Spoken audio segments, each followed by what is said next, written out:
안녕하세요. 김정아입니다. 네, 오늘 아침 북한이 우리 측 GP 처소에 총격을 발생한 사건이 벌어졌죠. 그래서 급히 또 영상을 이렇게 남깁니다. 오늘 방송 주제는 북한 GP 총격 발생 가능성 3가지 분석을 한번 분석해 보도록 하겠습니다. 오늘 아침에 합참에서 중부전선에 우리 GP 총탄 피탄이 발생됐다라는 보고가 있었습니다. 오전 7시 41분경에 중부전선 아군 GP에 대해 북측에서 발사된 총탄 수발이 피탄되는 상황이 발생되었으며 우리 측 인원 장비 피해는 없음라고 나왔습니다.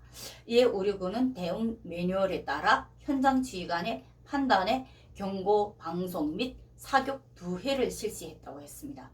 현재 우리 군은 군 통신선을 통해 북측과 상황 파악 및 추가적인 상황이 발생하지 않도록 조치 중에 있으며 필요한 대비 체계를 갖추고 있다고 11시 19분쯤에 보고가 진행이 됐습니다. 이 마지막 부분에서 현재 우리 군이 군 통신선을 통해 북측과 상황 파악 및 추가적인 상황이 발생하지 않도록 조치 중에 있다. 이 부분을 좀 명심해 보셔야 될 것 같습니다. 총격 발생 가능성 3가지를 제가 일단 어떠한 상황인지는 합참에서 분명히 밝히지는 않을 겁니다. 밝힐 수도 없고요. 그래야 양측 간에 서로의 안전이 보장되기 때문에 그러한 문제를 왜 안 밝히냐 뭐 어쨌냐 이런 부분을 말하기 전에 왜 발생했을지에 대한 가능성을 일단 3가지를 제가 한번 분석을 해봤습니다. 첫 번째 가장 큰 가능성입니다. 근무 교대 오발 가능성입니다. 특히 아침 시간이고 그리고 안개가 꼈습니다. 원래 북한 경비 근무의 단계에서 기본 근무 교대 시간이 해안경비대나 국경경비대 초소 같은 경우에는 야간 경비와 주간 교대가 바뀔 때 날이 밝는 시기를 정합니다. 특히 여름철 같은 경우에는 저녁 6시에 근무에 나가서 아침 6시가 근무 철수 시간입니다. 이 시간에 근무가 교대되는 시간이겠죠. 그런데 겨울 아직 여름이 완전히 오지 않았습니다. 근무 진출 시간이 날이 어둡기 전 5시로 1시간 앞당겨지고 철수 시간이 날이 조금 늦게 밝기 때문에 오전 7시로 변경이 됩니다. 겨울이나 이렇게 주간이 길 때 대체로 이 시간을 많이 변경하지는 않습니다. 여름과 그리고 겨울 요 시기만 변동을 시킵니다. 그러한 근무 교대에 북한의 원칙이 있습니다. 그런데 특히 해안경비대나 국경경비대 같은 경우에 근무에 진출했다가 그 초소, 잠복초소라는 데서 근무가 진출이 되고 거기서 완전히 다 철수를 하기 때문에 철수돼서 부대에서 근무를 교대하는 과정에 오발사고가 상당히 많이 일어납니다.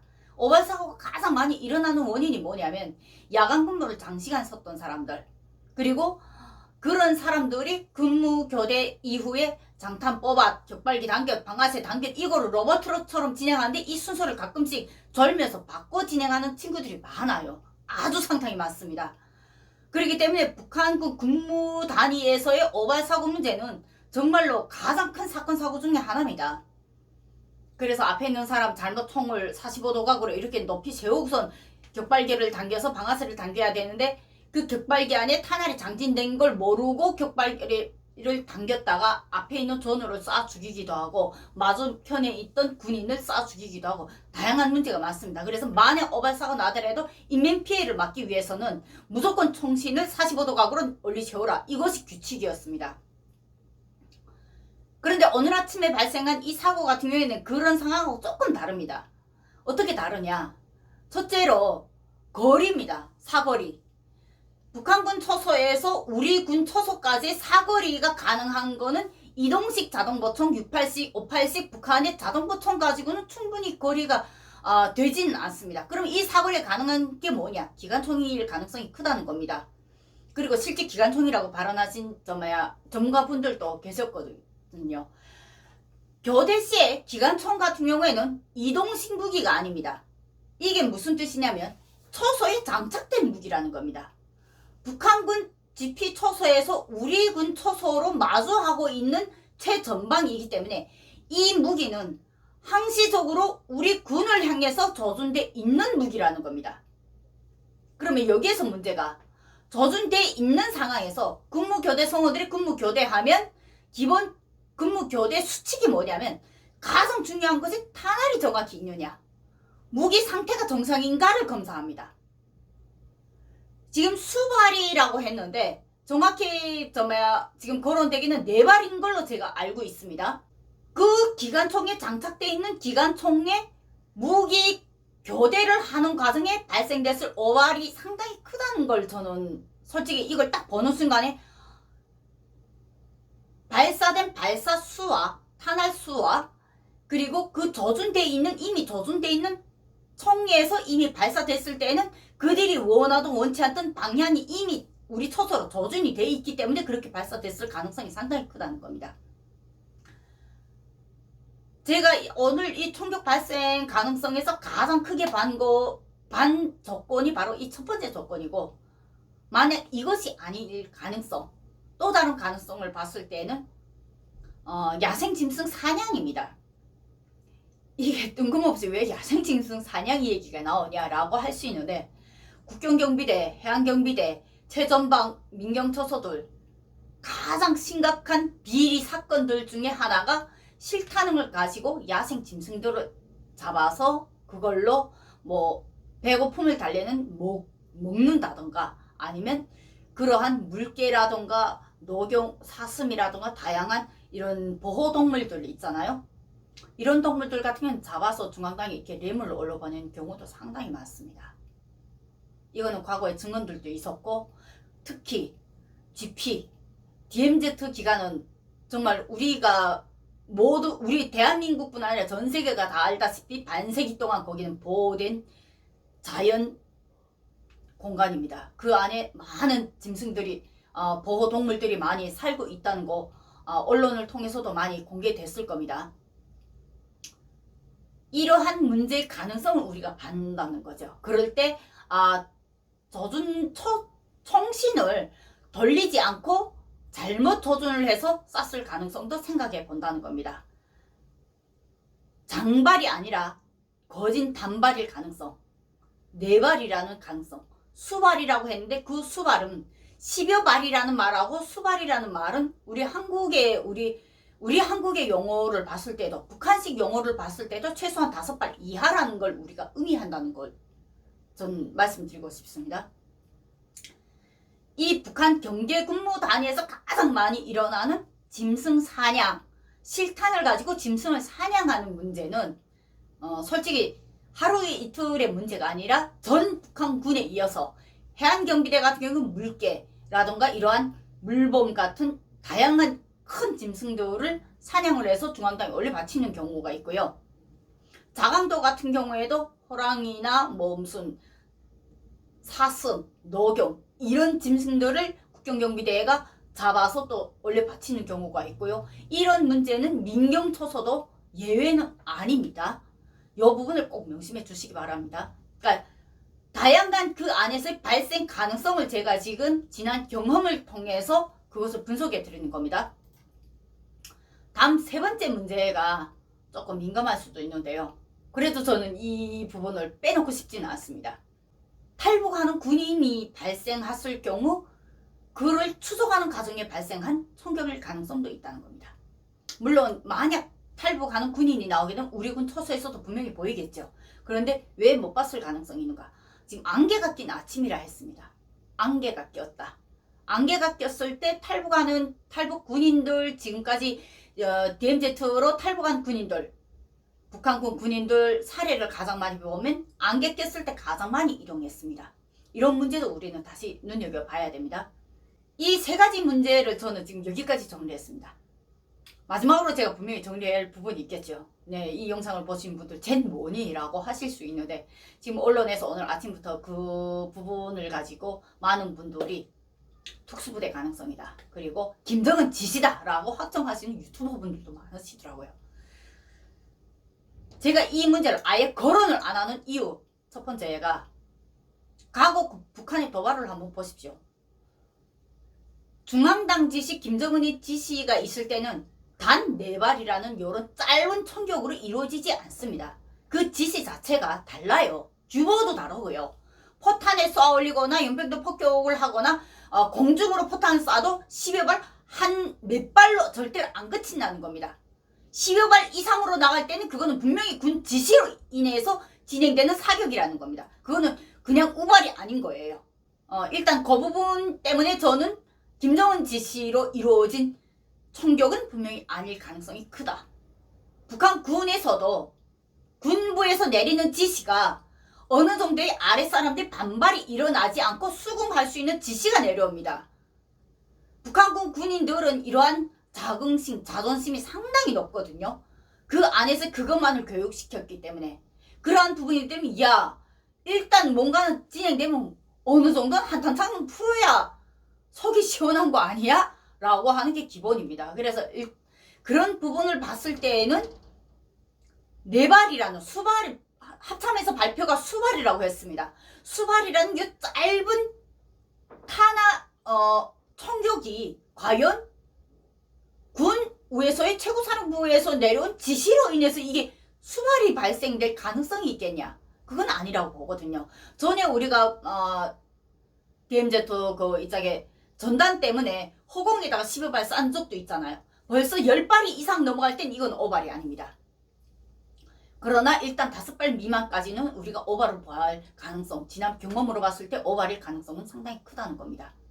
단발하고 연발의 원리를 여기서 잠깐 말하려면, 단발이라는 조종장치는 방아쇠를 한 번 당기면 한 발이 나가지만, 연발은 연발을 잘못 놓고 방아쇠를 당기면 한 번 잠깐 놨다가 떼도 서너 발이 나갑니다.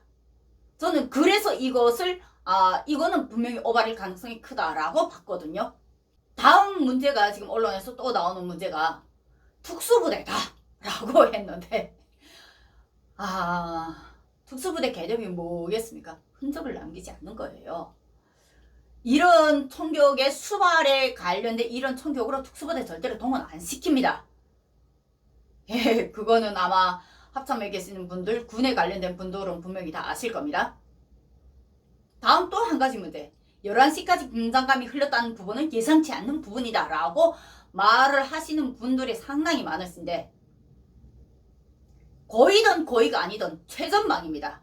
남과 북에 최대한 대치가 있고 항상 긴장감이 흐르는 최전방에서 고이든 고이가 아니든 수발이라는 총격이 진행됐습니다.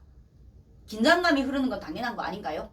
그 상황이 정확히 파악하고 이제는 상황 정리하자, 우리 이제는 아니야, 이거 솔직히 우발이야 라고 북측에서 어떠한 통신 교류가 있고 그것을 확인하기 전까지는 아마 오늘 하루 종일은 최전방은 거진 긴장감이 흐른 상태로 있을 수밖에 없는 상황입니다. 그것이 가장 기본 원칙이고요. 그것이 구딜이고요. 여기서 마지막 정리를 하면서 제가 꼭 해드려야 될 말이 있다면, 이런 상황에서 우리 군을 무조건 비난하는 과장된 비판들, 이런 것은 바로 북한이 원하는 남남 갈등의 한 몫을 차지하는 이슈들이기 때문에 제발 좀 자제를 해줬으면 좋겠습니다. 솔직히 냉정하고 공정한 평가만이 북한이 원하는 이슈가 아닌 대한민국의 자의적인 판단에 의한 정확한 시각으로 상황을 정리할 수 있기 때문에 우리는 이런 부분에서 비판이라는 부분하고 비난이라는 부분을 정확히 구분을 했었으면 좋겠습니다. 진짜 이거는 부탁드리고 싶어요. 한 가지 사례로 제가 과거 일을 말씀드린다면, 2015년 당시 목함지뢰 사건 당시에 우리 언론과 한국 사회가 국방부를 뭐라고 비난했습니까? 뻥 뚫린 최전방. 저런 국방부를 믿고 우리가 어떻게 살겠냐. 그런 국방부라도 믿으니까 여러분들 밤에 발판잡 자는 겁니다. 그때 가장 제가 열받았던 게 뭐냐면, 당시 제가 활발하게 방송활동을 할 때였습니다. 어느 방송사인지 제가 얘기도 안 하겠어요. 그 얘기를 정말 하고 싶지를 않아요. 강의 다니면서 그 부분을 내가 항상 그 언론사는 지적을 안 했지만, 스튜디오에 딱 들어가니까 여기 이 뒤에 화면에다가 뭐라고 써놨냐면, 스튜디오 뒤에 이게 배경화면이 있잖아요. 뻥 뚫린 최전방이라고 써놨더라고요. 최전방이 진짜로 뻥 뚫렸으면 대한민국이 이렇게 평온한 주말이 없습니다. 그때 그걸 보고서는 제가 뭐라고, 그 당시 앵커님이 저한테 뭐라고 질문했냐면, 나만의 이런 평가, 한참 제 앞에서는 평론가분들이 대한민국의 국방부, 멍청한 국방부, 저런 국방부를 믿고 우리가 어떻게 살겠습니까? 국방부 비난만을 정신없이 하시더라고요. 그 평론이 다 끝난 다음에 제가 거진 입을 다물고 이러고 있었거든요. 원래 성격상 상대방이 말을 하게 되면 바로 치고 들어가는 성격인데 거진 그날에는 말을 하고 싶지가 않은 거예요. 제가 그 자리에서 무슨 말을 하겠습니까? 그때 당시에는 전 육군정책자문위원도 아니었습니다. 그냥 일반 탈북자였어요.